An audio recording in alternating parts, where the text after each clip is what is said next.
Importance of reading क्या है, पढ़ने के मायने क्या है। आज हम अपने जीवन में इतने बिजी हो गए हैं कि हम किताबों से बहुत दूर चले गए हैं। मुझे आज भी ये याद आता है कि मेरे पिताजी बहुत पढ़े लिखे नहीं थे, लेकिन आज भी उनके पास उन्होंने पढ़ रखी हैं कि उनके रूम में कम से कम 100-150 किताबें तो होंगी। और जब हम छोटे थे तो इतनी किताबें पढ़ा करते थे, इतनी किताबें पढ़ा करते थे। किताबों से हम जीवन जीना सीखते हैं, किताबों से हम बोलना सीखते हैं। जब एक चीज़ पढ़ते हैं तो 6 चीज़ें दिमाग में आती हैं। जब 6 चीज़ें दिमाग में आती हैं, ज्ञानवर्धन होता है, तो कॉन्फिडेंस अपने आप हाई होता है। नमस्कार, मैं अभिनय, आप सबका अभिनय में इस पे स्वागत करता हूँ। कैसे हैं दोस्तों? उम्मीद करता हूँ अच्छे होंगे। मैं बहुत तरोताजा फील कर रहा हूँ। एक नया कुर्ता पहन के आया हूँ। हर बार की तरह ये ख्वाहिश होती है कि मैं नए कपड़ों में आपके सामने आऊं, और ये चेहरा भी आज नया नया सा है। जब आप बाल कटाते हो तो आप बहुत ही चिरकुट लगते हो 1-2 दिन तक। ये सबके साथ होता है, मेरे साथ भी है। तो अगले आने वाले 2-3 सेशन तक ये चिरकुटनेस जारी रहेगी। इंपॉर्टेंस ऑफ रीडिंग क्या है, पढ़ने के मायने क्या है। आज हम अपने जीवन में इतने बिजी हो गए हैं कि हम किताबों से बहुत दूर चले गए हैं। मुझे आज भी ये याद आता है कि मेरे पिताजी बहुत पढ़े लिखे नहीं थे, लेकिन आज भी उनके पास उन्होंने पढ़ रखी हैं कि उनके रूम में कम से कम 100-150 किताबें तो होंगी। और जब हम छोटे थे तो इतनी किताबें पढ़ा करते थे, इतनी किताबें पढ़ा करते थे। किताबों से हम जीवन जीना सीखते हैं, किताबों से हम बोलना सीखते हैं। जब एक चीज पढ़ते हैं तो 6 चीजें दिमाग में आती हैं। जब 6 चीजें दिमाग में आती हैं, ज्ञानवर्धन होता है, तो कॉन्फिडेंस अपने आप हाई होता है। कॉन्फिडेंस का सारा गेम पढ़ने से है, लेकिन आज हमारे पास वक्त नहीं है। हमें लगता है कि उतना हम किताबों पढ़ने में जाहिर करेंगे, उससे अच्छा तो ये है कि हम यूट्यूब पे रील्स, शॉर्ट, इंस्टा से वो ज्ञान ले लेते हैं। आपको पता है कि वो ज्ञान कहाँ से निकल के आ रहा है? वो भी ज्ञान उन किताबों से निकल के आ रहा है। किताबों ने हमेशा तुमसे कहा है कि मुझे पढ़ कर देखो, तुम्हें चीजों को बदलने की जरूरत है, सपनों को हकीकत में बनाने की जरूरत है। वो किताबें बनाती हैं। पता है रीडिंग का महत्व क्यों है? आज हम देखते हैं, मैं आपके सामने आपको दिखाता हूं कि जब इतना बड़ा सवाल पेपर के अंदर आ जाता है ना, जब इतना बड़ा सवाल, ये सवाल देखो आप, ये सीपीओ 2023 में आया। मैं दावे के साथ कह सकता हूं कि 99.99% बच्चे इस सवाल को नहीं करके आए होंगे। क्यों नहीं करके आए होंगे? क्योंकि ये सवाल बहुत बड़ा है और ये इरिटेट कर रहा है, और हमारी पढ़ने की जो एबिलिटी है, हम फ्रस्ट्रेट होने लगते हैं थोड़े से लंबे सेंटेंस आ जाए तो। लड़कों का तो स्पेशली है, महिलाएं बड़ा सा मैसेज करते हैं, लंबा सा, बिना पढ़े ओके लिख देते हैं, और यही लड़ाई की वजह। लड़कों का इसमें दोष नहीं है।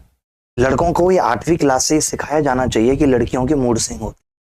मैं नहीं पता कि ये बायोलॉजिकल है, उनके मूड स्विंग होते हैं। हमें लगता है ये जानबूझ के बदमाशी कर रही है, और जब तक ये बात समझ आती है, जब तक 2-3 ब्रेकअप्स हो चुके होते हैं।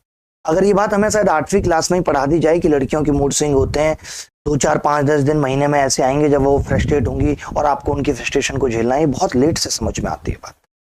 ये आज मैं बताना चाहता हूँ लड़कों को जिनको ये नहीं पता है।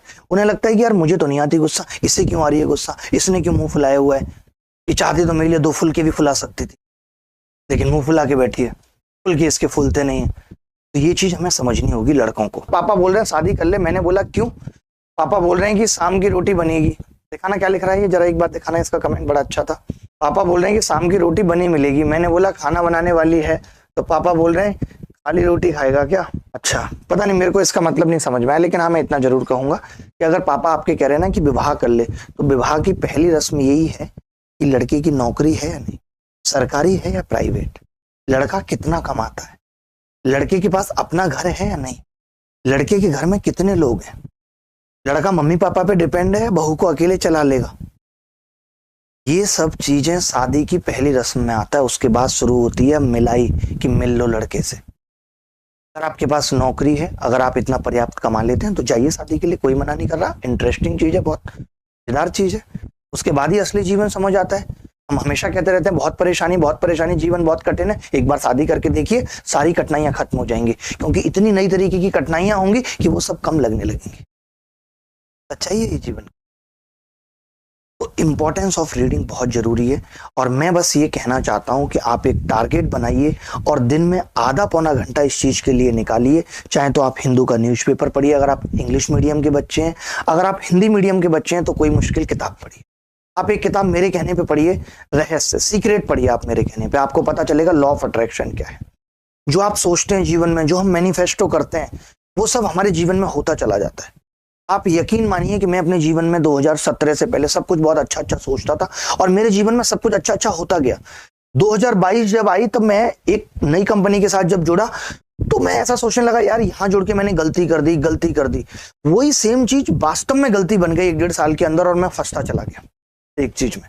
तो जैसा हम सोचते हैं, जो हम मैनिफेस्टो करते हैं, जो हमारे विचार हैं, वही लाइफ में हम अपने प्लान बना के एग्जीक्यूट कर पाते हैं, और वही हमारी लाइफ में होता है। पढ़ने की आदत डालिए, अच्छी चीजें पढ़ने की आदत डालिए। अगर आप चीजें अच्छी पढ़ने की आदत डालेंगे तो आप सवाल भी पढ़ पाएंगे, वरना इतने बड़े बड़े सवाल पढ़ना किसी के बस की बात नहीं है। भाई साहब, जब भी आप क्लास में बैठे हो तो आप सिर्फ बात करके ध्यान भटकाते हो, कितना भी जरूरी बात हो। हमें तो पता है ना कि हमारा ध्यान भटक रहा है। यहाँ दो लड़कियां मिल गई, बस गप सड़ाके शुरू हो गए। हाय तुम कैसी हो, क्या खाया तुमने आज, पोहे खाए थे, मेरे लिए ले आती, खाली टिफिन पड़ा, चाट क्यों नहीं लेते। तो आज की क्लास टाइम एंड वर्क की मैं स्टार्ट कर रहा हूं। बीच बीच में भी मैं बताऊंगा कि कितना जरूरी है बुक्स पढ़ना, ये किताबें जो आपको जीवन में आगे लेके जाएंगी। मैं समझता हूं इस बात को, आज परिवार की उम्मीदें हैं, आज समाज का दबाव है, भविष्य की चिंता है, मेंटल स्ट्रेस बहुत ज्यादा है, रिश्तों में भी अनबन है, जहां काम करते हैं वहां भी अलग तरीके की पॉलिटिक्स है, अगर जॉब कर रहे हैं तो, या जहां पे भी रह रहे हैं आर्थिक तंगी है, जरूरतों की भी जुगाड़ करनी पड़ रही है। लेकिन इन सब के बीच में भी 2 पल सुकून के निकालना आसान नहीं है, लेकिन मुमकिन जरूर है। इतनी जदोजहद करते रहो कि थोड़े सुकून की तलाश में सुकून की कोई वजह ढूंढ पाओ। मन को थोड़ा बहलाना पड़ेगा। अगर आप परेशान रह के तैयारी करोगे तो मंजिल तक नहीं पहुंच पाओगे। मंजिल तक पहुंचना है तो खुश रहना भी जरूरी है।